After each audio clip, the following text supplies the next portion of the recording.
Hello sa inyong mga madlang queens. Simulan na ang pinakamasayang kwentuhan tuwing hapon dahil tuwing alauna, swak ng saya ninyo dahil back to back nyo na mapapanood mga programa ni Queen and Mengling sa YouTube channel. Kaya simulan na natin ang pinakamasayang talk show na may mapupulutan ka ng aral, payo, lesson at kung ano-ano pa. Mas kasaya pa ang hapon nyo. Dito lang yan sa Today's Madam.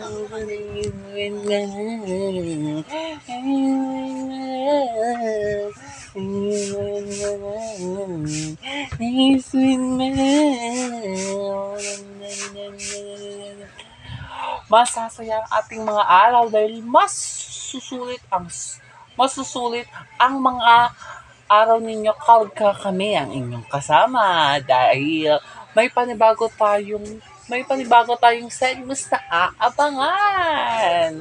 Dahil mamaya sa Call Your Problem, panibagong mga callers ang ating bibigyan ng mga kasagutan sa kanilang mga problema. At mamaya naman sa Talk About Your Problem, mga panibagong letter center na naman ang bibigyan natin ng payo sa mga problema nila sa pag-ibig at kung ano-ano pa. At sa ating panibagong segment na Flat Twist. Ibig sabihin sa Flat Twist, mag-aaktingan tayo. At ang acting na yon, may kapupulutan ng aral. Dahil pagkatapos ng ating actingan, may plot twist kami o lesson na sasabihin. Mamaya yan sa Flat Twist. Pero ngayong araw, tumutok muna tayo sa mga problema ng ating mga callers. Dito lang yan sa Call Your Problem. Okay, meron tayong 5 hinandang mga callers ngayong hapon na magbibigay at mag-share sa atin ng kanilang problema. Okay? Ang una nating caller ay... Wait lang. Andiyan na ba yung caller natin? Ayan, andiyan na daw yung caller natin na si... Hello po, ano po name nila? Gerald po. Gerald. Lalaki ang ating caller ngayong araw. Gerald, ano ang problema mo? Bakit ka dumulong dito sa Call Your Problem? Ang problema ko po kasi, yung ex-girlfriend ko, hindi pa po ako naka-move on sa kanya. Gusto niya pong makipagbalikan sa akin. Ano po bang magandang ipapayo niyo sa akin? Kasi po, pinaulit-ulit niya na po ako sinaktan nawala na po yung tiwala ko. Kasi po lagi na lang toxic yung relasyon namin, lagi na lang kami nag-aaway. Ano po ang magandang payo na ipapayo sa akin? Okay. Yung relasyon niyo talaga, puro na lang away. Ibig sabihin yan, wala nang compliments yung relasyon ninyo sa isa't isa. Ibig sabihin, wala nang magandang patutunguhan yung relasyon ninyo kung ang relasyon ninyo ay matagal nang sira. Oo, kasi ang magpapatibay ng relasyon, tiwala sa isa't isa. May tiwala ka sa relasyon mo at may tiwala ka sa kanya. Para yung relasyon ninyo sa isang relationship, mananatiling andoon. Kasi ang tiwala mismo ang magbibigay sa isang tao para yung relasyon ay tumagal. Diba? Kasi kapag wala kang tiwala sa karelasyon mo, mawawalan din siya ng tiwala sa iyo. Doon na nagsisimula bakit gagawa ng mga bagay na ikakasakit ang relasyon ninyo. Kaya meron tayong mga tinatawag na ganun. Kasi mag-uumpisa yan sa maliit na bagay. Pupunta yan sa malaking bagay. Parang uwian nun, pakakasakit kita ng tao. Oo. Diba? Isipin muna natin yung mga bagay na kaya natin gawin. Oo. Kaya yung ginawa na natin lahat para hindi tayo iwan, Pero, ginawa pa rin tayong iwan dahil may nahanap na iba. 'Di ba? Ibig sabihin, ang tunay kasing pag-ibig, dapat panghabang buhay yan. Hindi yan kapag nagsawa ka na, ayaw mo na, hindi ganun yon. Pag nagsawa ka na, ayaw mo na, matuto ka ulit mahalin siya. Kasi yun ang pag-ibig. Yun ang tunay na pag-ibig. Ang tunay na pag-ibig, walang hanggan. Walang hanggan yan na pag-ibig.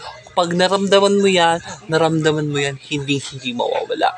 Yun ang tunay na pag-ibig. Kailanman, hindi mawawala. Kapag naramdaman mo, yun na yun. Hindi na yun mawawala pang habang buhay. Kasi yun ang pag-ibig. Yun na yung pag-ibig na yun eh. Diba? Diba, Gerald? Thank you po. Maraming salamat, Gerald. Sana may nagbigay yung pinayo ko sa'yo, nagbigay ng isang conclusion para ikaw ay makasiwalat ng mga problema mo sa susunod ng buhay. Okay? Maraming salamat, Gerald. Okay. Susunod nating caller. Andito na ba sa linya natin? Nasa linya na. Okay, nasa linya na daw si... Hello po, hello. Ano pangalan nila? Natalia po. Okay, Natalia. Ano naman ang problema mo na idudulong dito sa Call Your Problem? Ang problema ko naman po, madali po bang makapag-move on? Kung yung taong minahal mo hanggang ngayon mahal mo pa rin. Mahirap talaga. Para sa akin kung para sa akin, mahirap pag-move on kung mahal mo pa yung taong mahal mo. Kasi, yung kahit pareho na kayo nahihirapan, mas pinili nyo na lang tapusin yung relasyon ninyo kaysa naman mauwi sa matinding pagkahiwalayan, di ba? Mas pinili nyo na lang tapusin kaysa may mangyari pang masama. Mas maganda naman yon. Kahit alam pa nating mahal natin yung isa't isa. Diba? Ang tunay kasing pag-ibig, pag nagsasawa ka na at ayaw mo na, matuto na tayong bumitaw. Hindi lahat ng bagay sasang-ayon sa atin, na mapapanig sa atin. May mga bagay na hindi para sa atin, pero darating sa tamang panahon. Kasi lahat ng bagay, dumedepende yan. Dumedepende yan kung ano yung dapat para sa atin. Kung ano ang hindi dapat para sa atin. Depende yan kung ano yung nasa point sa sarili mo, kung ano gustuhin mo. Yun na yun. Dinedepende yan kung ano yung balancing ng pakiramdam at pagmamahal mo sa isa't isa. Kasi tao ka, nasasaktan ka. Kung ano yung nararamdaman mo, yun ang love na hindi kailanman mawawala. Kasi love na yun eh.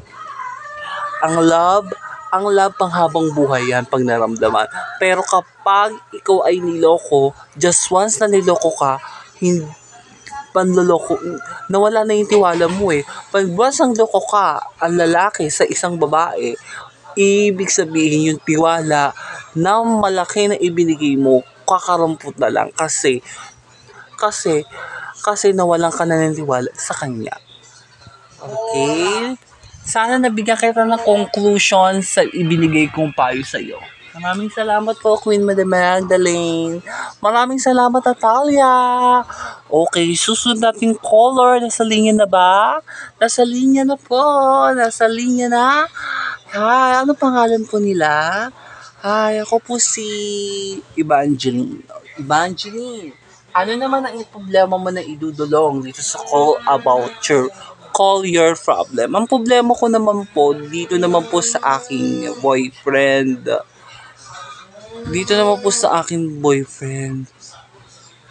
Lagi na lang po kami nag-aaway. Ang pinapoint niya po, wala po siyang babae.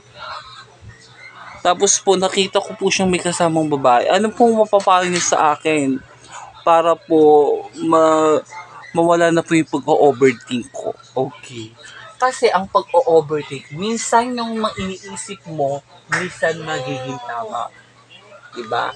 Yung iba, minsan hindi na mapuntong mali.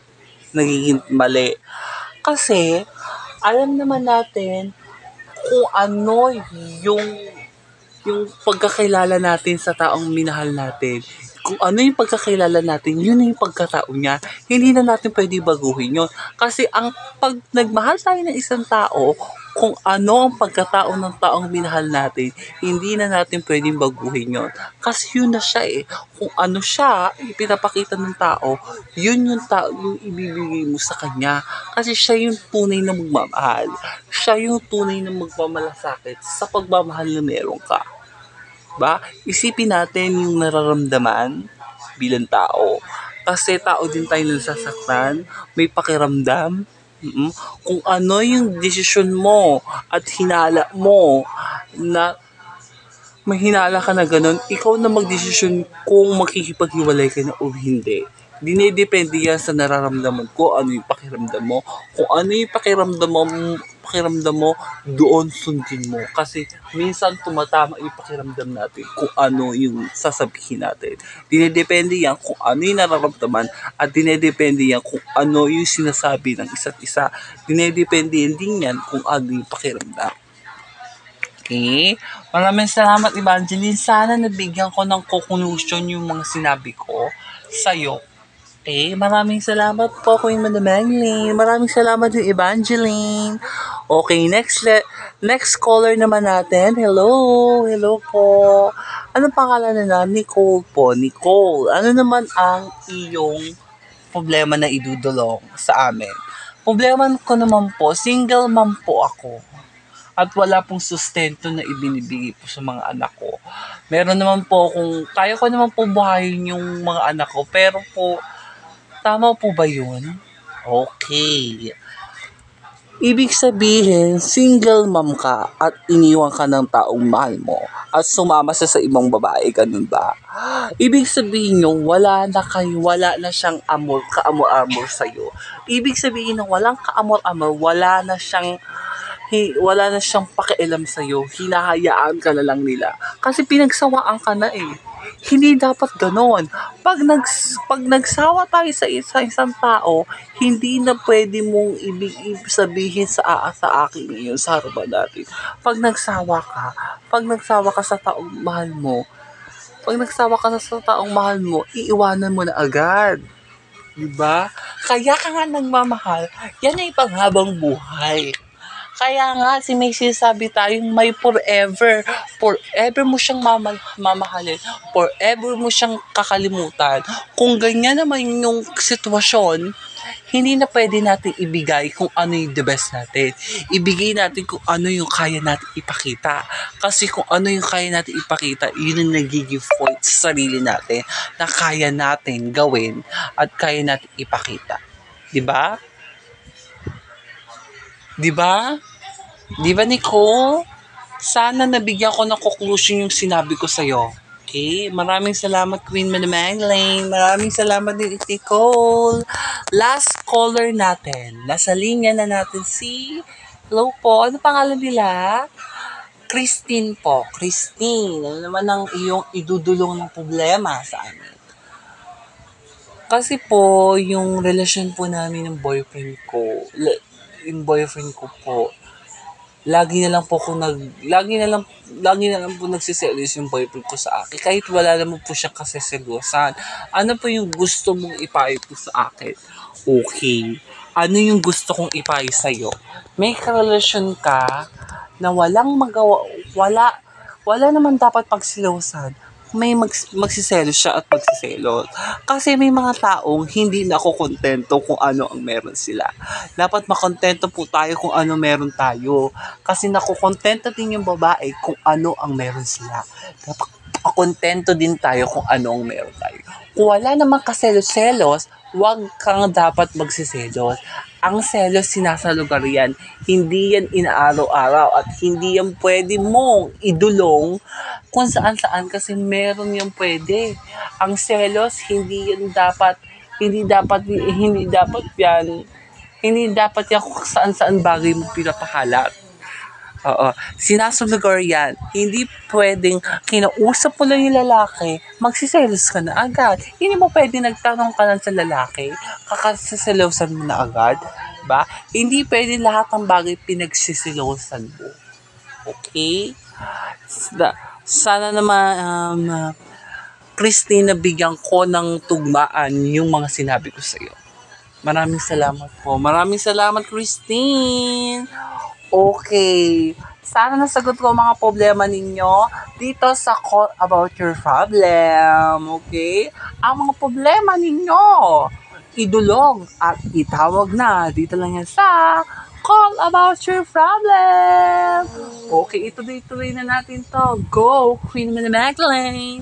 Maraming salamat, Queen Madam Lucy.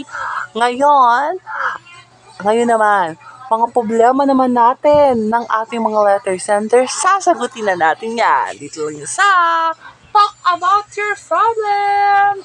Okay. Meron tayong dalawang letter sender na nagpadala ng kani-kanilang problema. Unahin na natin tong si Jasmine Di Makulangan.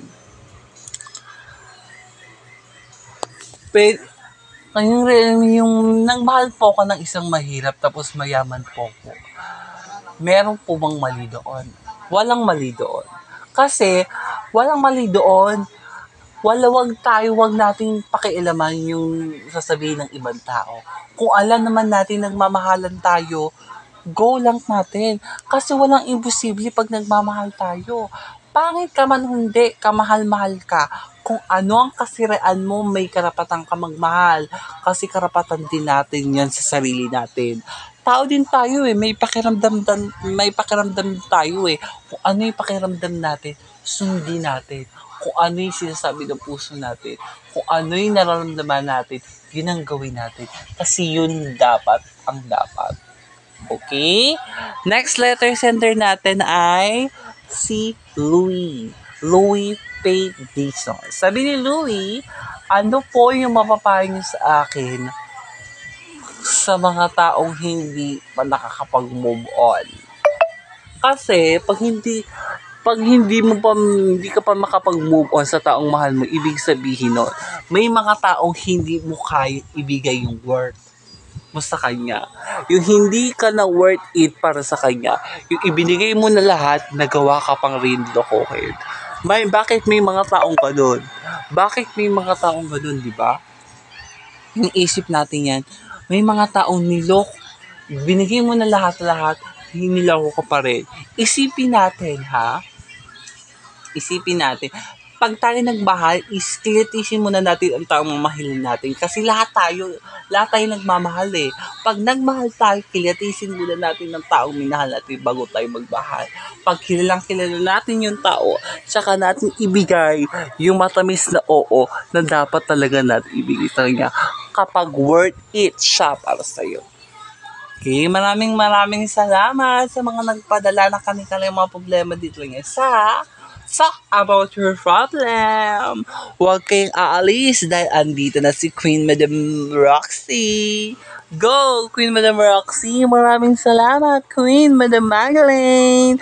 Heto na ang ating bagong segment na kung saan acting pagdating sa dulo, may flat twist na lesson. Ito ang plot twist. Okay, actingan natin na magbubunot tayo ng isang actingan. Ito ay minimum comedy drama. Okay, depende yan kung anong mabunot natin. Okay, ang nabunot ko is drama. Okay. Ito ay drama. Okay, lights, camera, action. Pag nagmahal ba ako, ganun na lang yun? Kapag nagmahal ako, ibibigay ko yung lahat para makuha siya. Bakit hindi ko siya makuha? Hindi pa rin niya ako kayang mahalin kasi meron siyang ibang kamahal. Meron na siyang ibang mahal. Hindi niya na ako mahal. Teka lang, sino ba yung tinutukoy mo? Yung ex-boyfriend mo na naman? Panay-panay kasi yan, panluloko Hindi mo na yung titigilan. Hanggat ngayon, hanggat nasaktan ka pa rin, yun pa rin ang iniisip mo. Hindi mo tinatandaan na maling magmahal sa taong hindi ka pa sigurado. Binigay mo kasi agad yung matamis mo. Oo, yan tuloy. Nasaktan ka, minahal ko naman siya, ate. Eh, bakit ganun yung binigay ka sa akin? Minahal ko siya, binigay ko lahat-lahat yung para sa akin. Yung binibigay ko lahat-lahat yung para sa kanya. Bakit niya ako ginawang lokohin? Niloko niya ako, ate. Niloko niya ako. Nangya siya. Niloko siya. Niloko siya. Cut! Okay, ang plot twist niyan, pag hindi pa tayo sigurado sa isang tao, pag nagmahal tayo, hindi natin pwedeng ibigay agad yung matamis na oo. Kilalanin muna natin bago natin ibigay yung matamis na oo. Kasi lahat ng tao, lahat ng taong mamahalin natin, kilalanin muna natin. Kapag kilala mo na siya, tsaka mo ibigay yung matamis na oo kasi may mga timing na kapag minadali mo, kapag nagmahal tayo, mamadaliin din yung sakit pag ibinibigay sa atin. Okay? Maraming salamat sa pagpapanood nyo sa ating bagong segment. Ito ang Talat Twist! Bukas ulit mga madlang queen. Magsama-sama tayo mga madlang queen sa panibagong araw sa saya at kwentuhan. Dito lang yan sa Today's with Madam. Today's with Madam.